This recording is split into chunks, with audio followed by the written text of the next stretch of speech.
We're going to wrap up our presentation with a panel discussion, and I must say that there is much to discuss in the works of Paul. Even the Australian Prime Minister Kevin Rudd, who gave us a written message today, mentioned in his letter that Paul has often been subject to misunderstanding, oversimplification and caricature. Well, some of those points may be taken up in our final discussion this afternoon, and certainly some of your points will be taken up because our panel will be answering some of the questions that have come from various sites around Australia and further afield. I mentioned that figure of 2,500. They include people watching through the Catholic offices at Market Street in Wollongong, the Military Ordinate of Australia at St Paul's Church in Canberra, the Brisbane ACU in Brisbane City, Toowoomba, where I believe quite a few people have also tuned in, the Catholic Education Office in Adelaide, South Australia, and the Catholic Diocesan Centre at Newtown in Hobart. There are so many more that could be mentioned, but we don't have the time. But I would once again like to salute especially those who've been watching much farther afield in Malta, Peru, Canada, the United States, New Zealand, and the Philippines. A reminder, you can still register and be eligible to win the prizes that we've talked about, headed of course by that wonderful Harvest Pilgrimage, which will cover many of the tracks of Paul. In addition, we have St Paul's publications as prizes for you. But right now it is time to go back to our panel for the final discussion of the day. You will well recall that Father Richard Leonard was our most recent speaker. He is there on the panel and ready to begin discussion. Richard, of course, is a Jesuit priest, a film and media communications scholar. Joining him is, of course, Sister Michelle Connolly of the Josephite Order in Australia. She is a well-known scripture scholar and has had some most interesting things to say today about the writings of Paul. Our original speaker this morning, it's always hard to open the conference, but he did it very well, is of course Father Brendan Byrne, SJ, another noted scripture scholar. At this point, we would like, of course, to thank each and every one of those speakers, but to hand it over to them to begin a discussion using at least some of the questions that we've had flooding in from all those parts of the world today. Over to the panel. Thank you, Mike. And it is true, isn't it, that we've been absolutely inundated with page after page of questions from all around Australia and indeed around the world, generating lots of interest of different things. We've said it's not possible to cover all of these questions or even indeed all of these areas. So we're going to have a few of our friends who are going to be disappointed. But nonetheless, Michelle, we're going to start with you because you began this in the morning, but we've had so many clarifications on why would those silversmiths get put out of business. So we'll deal with that quickly. Thank you. Why the silversmiths were put out of business and why they were particularly annoyed was they had a good business. They were obviously craftsmen in the great city of Ephesus. Ephesus was about, I believe, something like the 6th largest city outside Rome. It was a hub of trade. It is still today a beautiful city to visit because it has been restored to its glory to a great degree.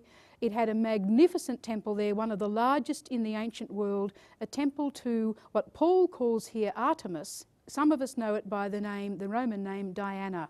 It was an enormous temple which sadly was destroyed in earthquake and then pillaged as they did in those days. But the goddess was the goddess Diana or the goddess Artemis. And if you went to Ephesus, as people did, you took home, as people always do, a little souvenir. And so you took home a little statuette in silver, which must have been mined locally, of Diana. Paul coming and preaching Jesus, the Son of the one only true living God, doing so successfully that people began presumably to stop buying statuettes of Artemis. And so they were simply put out of business. And it actually caused a riot. A man called Demetrius, a silversmith, gathered people together, his workmen, and he utterly denounced Paul for being a ruin to their trade. Well, the poor old silversmiths, well, thank God the Catholic Church has gone on to have silver chalices. So we've tried to make up for that. Now, Brendan, we've had a terrific number of questions about Damascus. And people were very interested about comments you made about the change of the name. How long did it take, this period, which we don't know very much about Paul's life. A huge number of people across the country have asked whether it was an historical event or a spiritual experience, which Paul is describing using right mystical language. And where did Paul get this extraordinary theological background then to emerge as one of the great theologians of the earliest Christianity? Well, there are quite a few things there. Paul, yes, let's start with the name. I think many people think that he was originally Saul and that he became Paul after he became a believer in Jesus.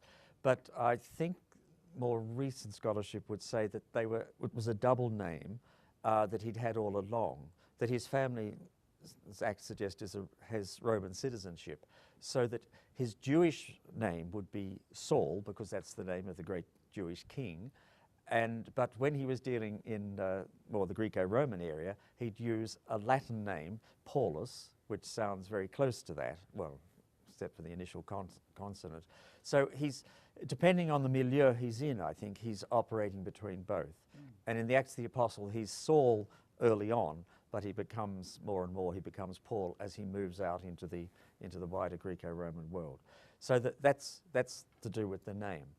Now, this experience that he had, he just says he saw the Lord. He saw the risen Lord. It's not just a mystical experience. It's not seeing a ghost. It's not seeing a mystical experience such as a lot of other people had.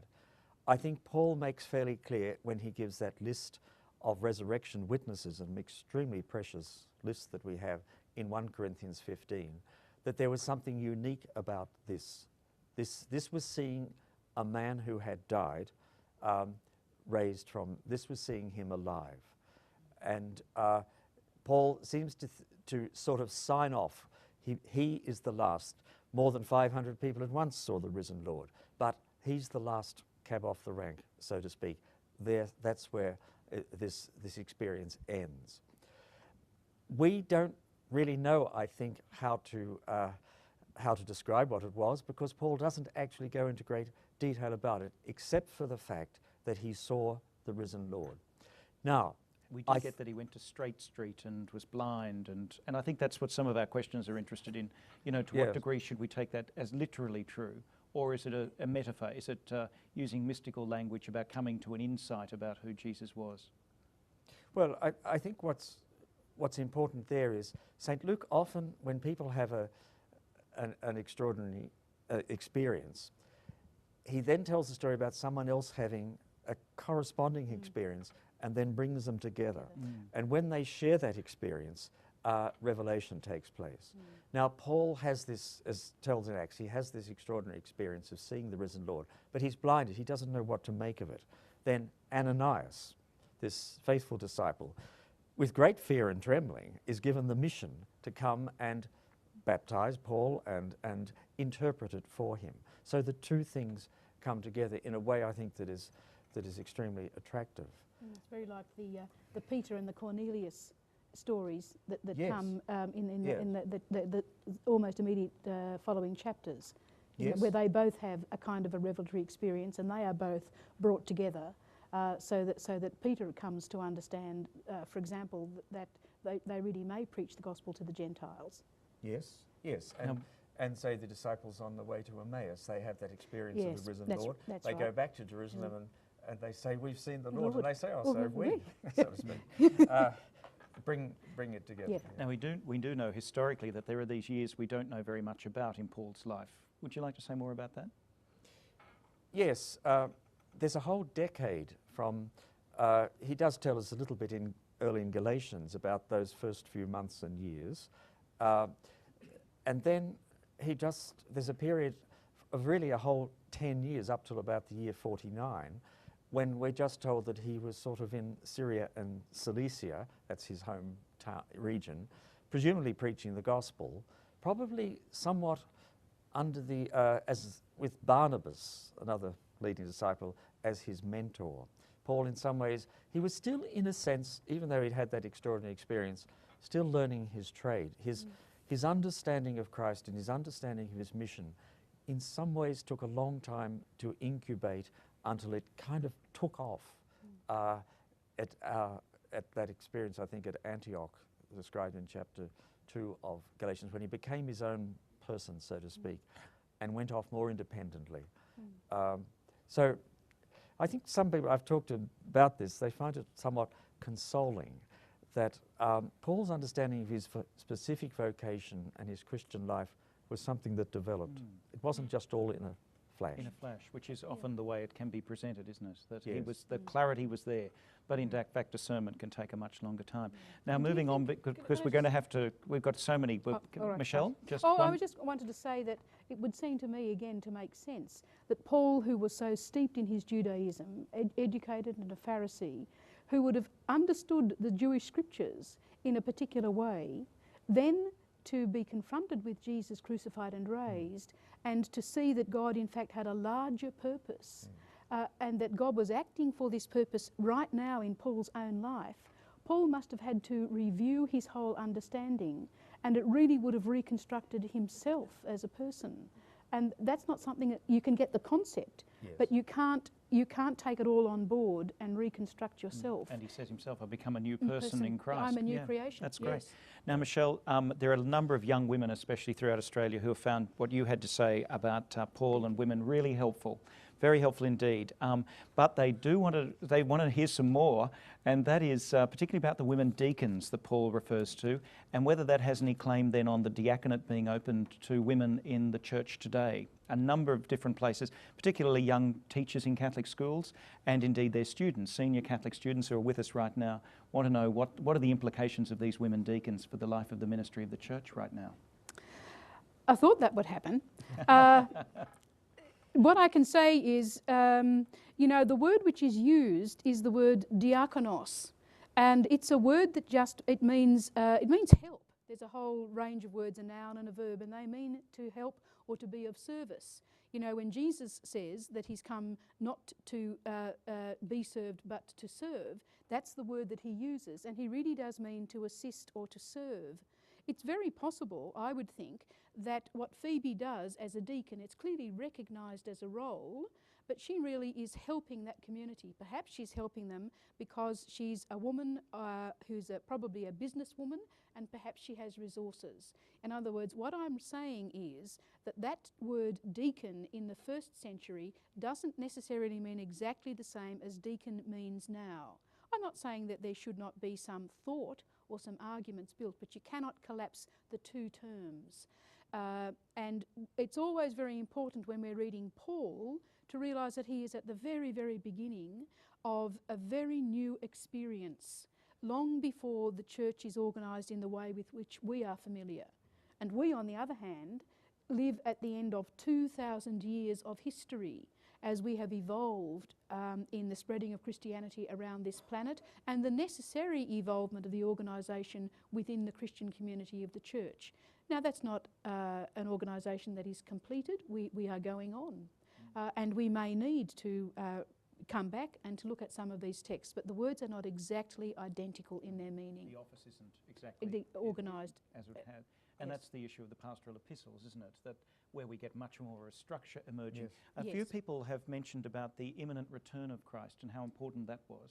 Brendan, do you want to say a little bit more about that? That's a significant background. But I think both of you, or one of you certainly mentioned that today, that to read, it was you, I think, Michelle, to read the letter as against that Paul really did expect that Jesus would come back. Was it in his own lifetime? Is that your sense?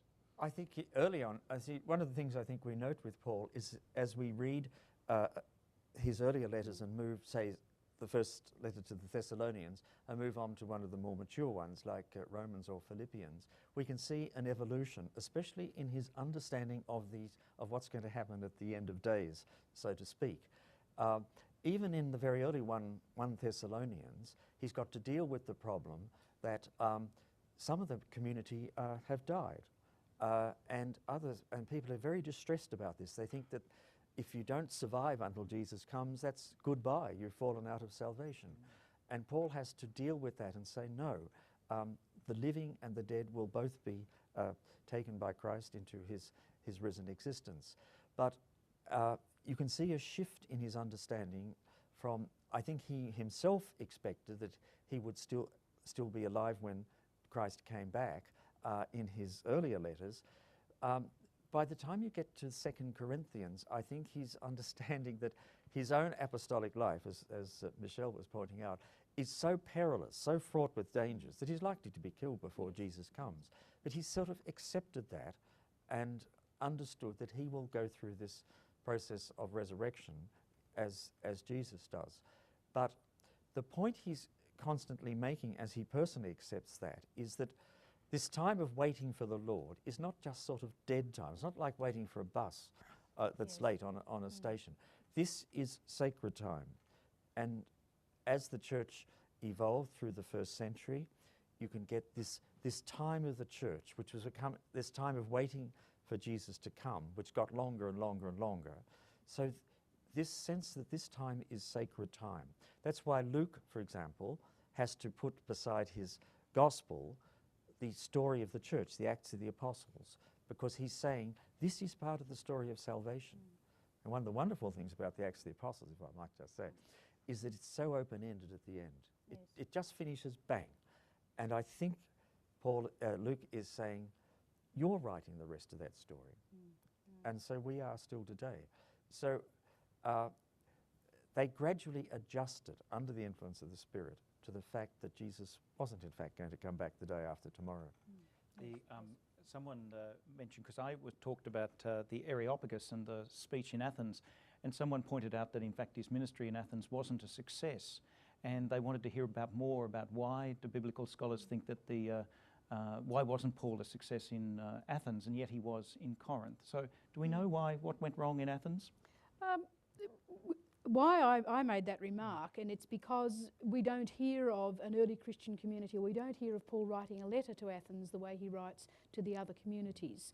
You know, he goes up to the Areopagus, and they are prepared to listen to him, and they say, we will listen to you more about this. We don't hear a great deal more of anything developing out of that in the same way it did in the other communities. It didn't take off. Didn't take off, so far as we know, from a Pauline way, such that Paul would... You also mentioned, a number of people want to know about that, about the third letter to the Corinthians or more. Oh, more. So tell us about these missing letters.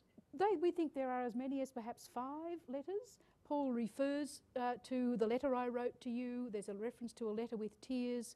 We think perhaps that in the second letter to the Corinthians, it may be that 2 letters have been copied together. That's one possibility, or even more. Yes.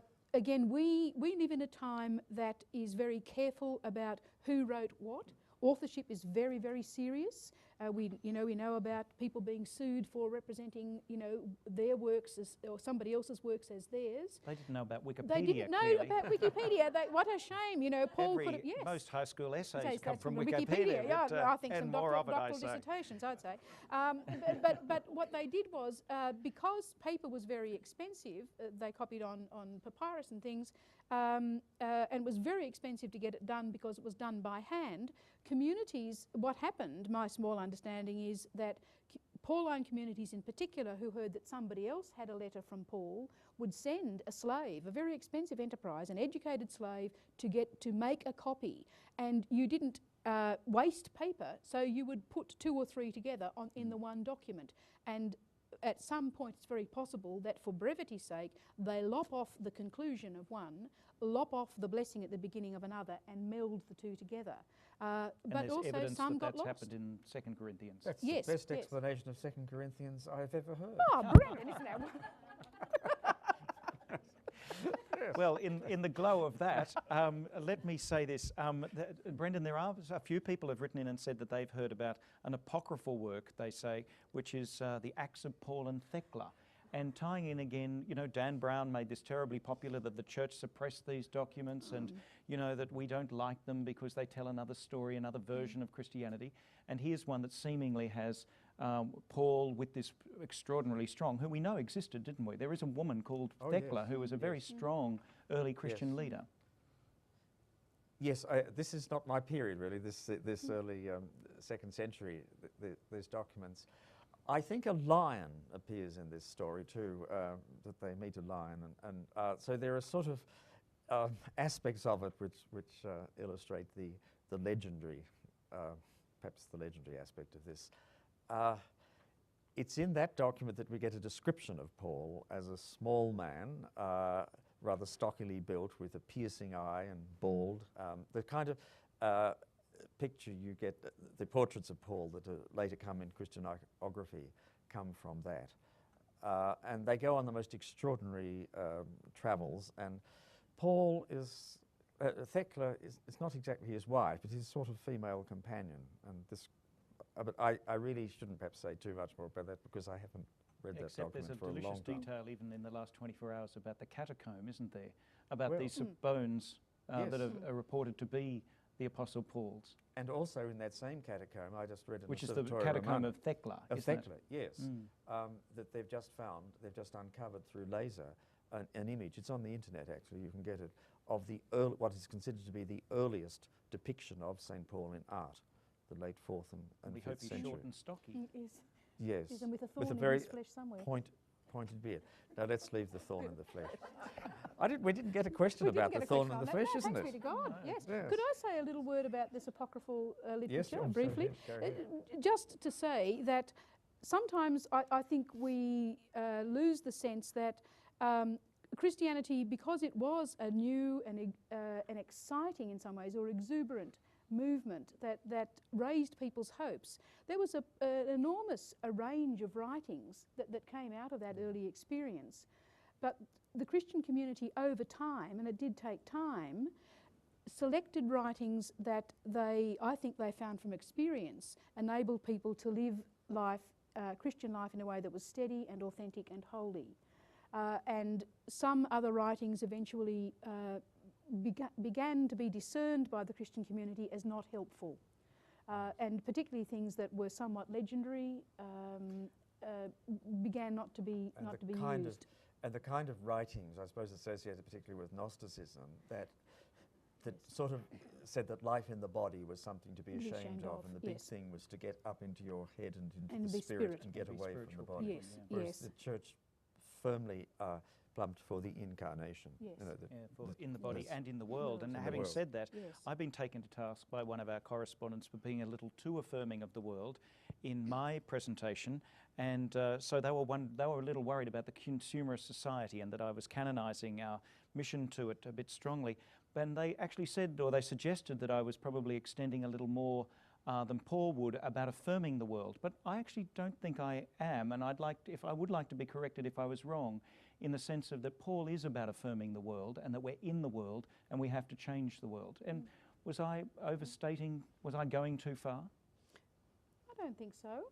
I think, and I'm ready to stand corrected in the presence of an expert, but I think that particularly in the letter to the Romans, what Paul is concerned about is that we get the relationship between human beings and the Creator and the rest of the uncreated world in right relationship.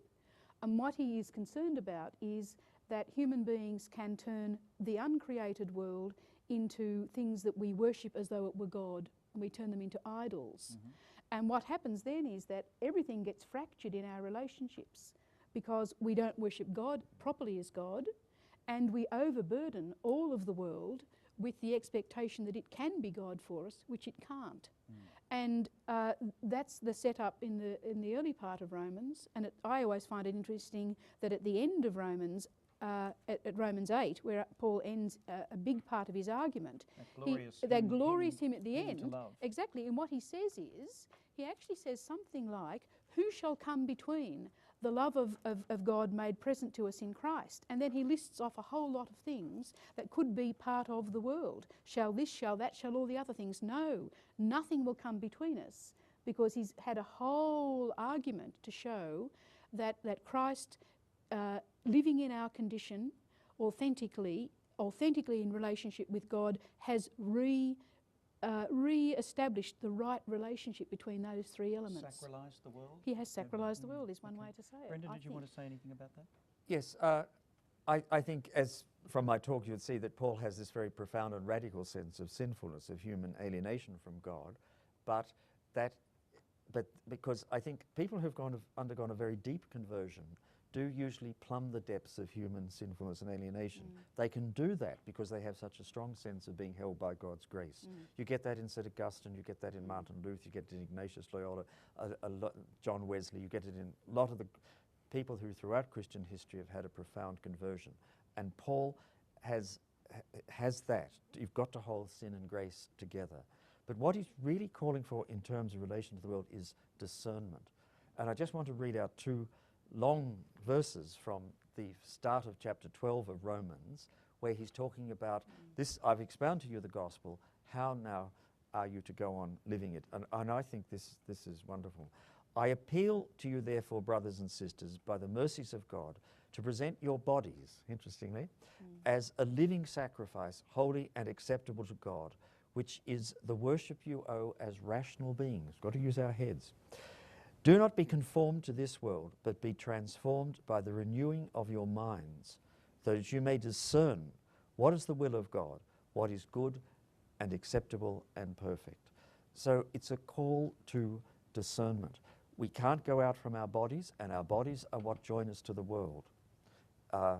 We must be in touch with the world, but Paul is confident now that through the grace of the Spirit, our minds are purified in order to be able to discern what is good, acceptable, and perfect. That's actually Stoic language. He's using the language of his own culture, or the cultural milieu, as he does in the Areopagus speech in Athens. He's using that language in a discerning way, in dialogue with the culture. And if I could leave the 1st century in my own defence and go up to the 13th century, I've always found that Thomas Aquinas is helpful here in Book 2, Part 2 of the Summa Theologica, where Thomas says that how we, wherever justice, fidelity, self-care, prudence, mercy and hospitality come to us as the cardinal virtues and the Christian values, wherever they are, Thomas says Christ is present, because it doesn't have to be explicitly Christian for us to like it if it's on about justice, fidelity, self-care, prudence, mercy and hospitality. And my hunch is, at least from the whole of Paul, that I think he would give 3 cheers to such a position. We've had a number of questions, Brendan, about creation and the environment. You mentioned it only in passing, but particularly, again, young people right around Australia wanted to know what Paul's own sense of the creation of God and what that might have to say to Christians' approach to ecology today. Well, this flows on a little bit from what I was just saying, that Paul has this very strong sense of us as embodied people. If we're embodied, we can't just be a whole lot of bodies. We've got to relate to the wider world, including the natural world.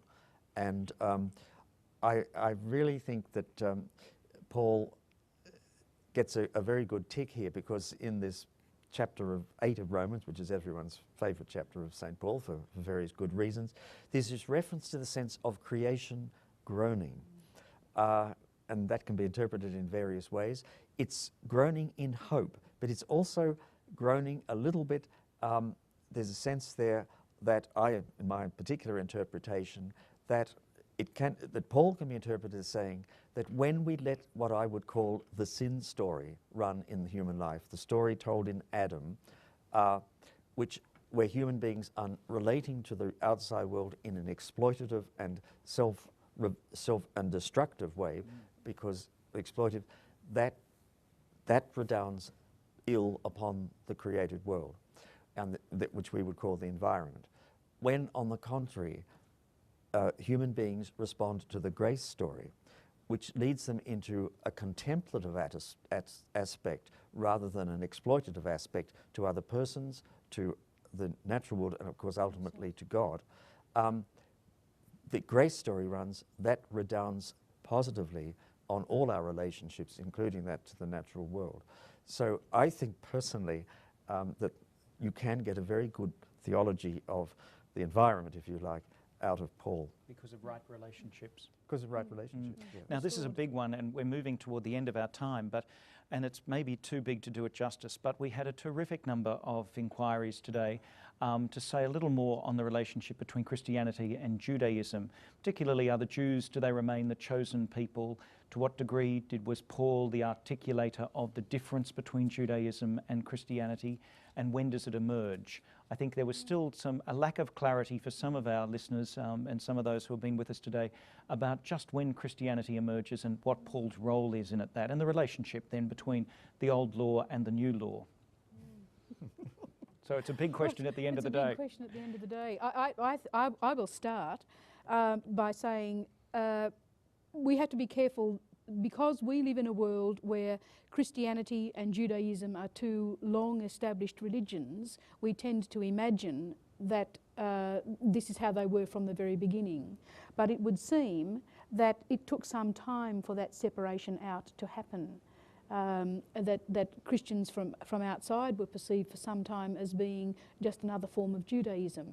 And so it does take some time for that separation out and to happen. They're roughly putting that around 70, aren't they, in Jerusalem?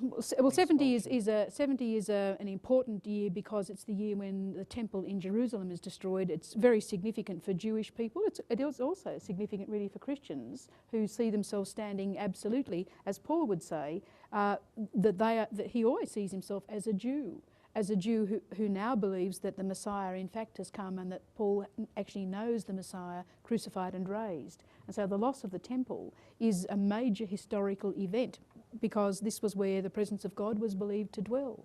So if that's lost, then where is the presence of God now? And so that's a real shift. It's a real watershed in people's thinking and understanding. But Paul doesn't give an awful lot of foundation for people who want to be anti-Semitic now, does he, Brendan? Oh. No, I think what I think we're dealing with in the whole of the New Testament is an extraordinary sense of shock and puzzlement that the Messiah, the one whom they believed to be the Messiah, basically was not accepted by the bulk of his people. They are all wrestling with that, and it comes out in various ways, sometimes rather hurtful responses in some of the New Testament documents.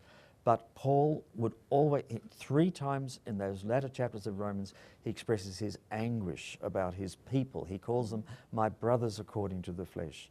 And the most positive statement about the ultimate faith of Israel and the fact that God's commitment to Israel is irrevocable. They remain his people. They remain beloved because of the fathers, because the gifts and callings of God are irrevocable. These are given by Paul. If the church had only read more and more of chapter 11 of Romans and not emphasized so much some of the more negative statements that can be found in the Gospels, though they have to be interpreted properly, then I think the relations between Christians and Jews would have been a far happier and less traumatic one. I think that's fantastic. Have we got some more time, or should we? No? So I think thank you very much, and I hope that people have found this discussion to be helpful.